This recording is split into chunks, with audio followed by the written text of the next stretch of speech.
à la même période, l'an passé, je vous avais dit que nous allions faire un effort pour mettre en place sur tous les territoires de la région des actions de formation qui correspondent à des profils de personnes privées d'emploi et en même temps à des possibilités d'emploi que les entreprises disent avoir du mal à pourvoir. Cela a fonctionné, bien fonctionné. Nous avons consacré 4 millions d'euros à ça tout au long de l'année 2013. Nous allons accroître, nous allons multiplier ce budget par 2, le passer à 8 millions pour l'année 2014.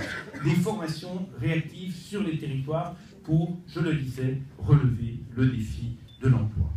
Enfin, bien évidemment, nous poursuivrons les dispositifs des visas qui permettent à des milliers, des centaines de milliers d'habitants de cette région de se former dans différents domaines. Mais aussi ces visas, on a vu récemment, très en phase avec les problématiques de l'économie aujourd'hui. Je voudrais très rapidement citer la réalité des salariés de Fagor-Brandt, à la fois à Vendôme et à Saint-Jean-de-la-Ruelle. Une situation dramatique, des commandes, mais une usine qui est obligée de s'arrêter parce que les fondamentaux financiers de la structure mère sont fragilisés. Situation intolérable, le ministre s'est fortement mobilisé, les collectivités se sont mobilisées ensemble, et à l'échelle de la région, dans notre domaine de responsabilité, nous avons proposé aux dirigeants, aux salariés de mettre en place, dans ce temps particulier avant la reprise, de mettre en place de la formation.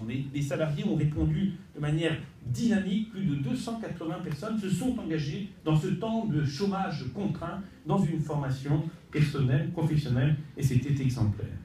Nous poursuivrons bien évidemment, monsieur le préfet, les soutiens aux emplois d'avenir, notamment à travers la formation, ça nous paraît absolument fondamental.